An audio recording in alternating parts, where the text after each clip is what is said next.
అమ్మ ఆరని నడిమిట్లా మంచిగా సెలవు వచ్చింది. 10 గంటల దాకా బజ్జవచ్చు.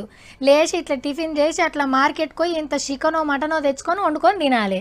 ఇంత పగటిలు పువ్వ తిని సినిమా టికెట్లు బుకింగ్ చేసుకొని మ్యాట్నీ సినిమాకు పోవాలి.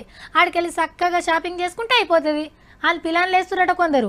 ఇక కొందరేమో పోరగాళ్ళని తీసుకొని ఎటన్నా పిక్నిక్ పోయి రావాలి అనుకుంటురట. దోస్తులందరూ ఒకతాన చేరి గప్పాలు కొట్టే కార్యం పెట్టుకుంటురట కొందరు ఉత్తములు. కానీ సెలవిచ్చింది మీరు ఓటేస్తందుకు. మొదలు ఏలుకు ఇంకు రుద్దుకున్నాకనే ఇంకే ప్రోగ్రామ్ అన్న పెట్టుకోండి. పట్నపోళ్ళు ఫస్ట్ ఉంటారు ఓటు వేస్ట్ చేసుట్లా. మనకు అక్కర్లేని ముచ్చట ఎవరు గెలిస్తే ఏముంది అని లాపర్వా చేస్తారు. 4 ముచ్చట్లు ఎక్కువ చదివినోళ్ళు, 3 ముచ్చట్లు ఎక్కువ తెలిసినోళ్ళు మీరే ఓటు వేయకుంటే ఎట్లన్నలు? అదే ఊర్ల పొంట చూడుండ్రి. రామయ్యలు, యాదన్నలు, మల్లయ్యలు, నీలమ్మలు, లక్ష్మక్కలు, లతమ్మలు ఓటర్ కార్డులు పట్టుకొని తయారుగున్నారు.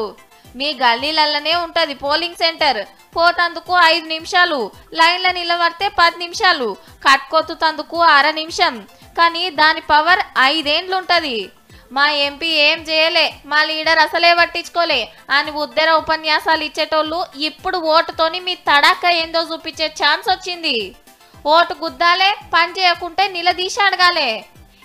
నేను ఒక్కరిని వేయకుంటే గెలిచేటోళ్ళు ఓడిపోతారా, ఓడేటోళ్ళు గెలుస్తారా అని లాజిక్కులు తీయకూరి. మీ ఒక్క ఓటుతోని ఫలితాలే ఉల్టా పల్టా కావచ్చు సుమా.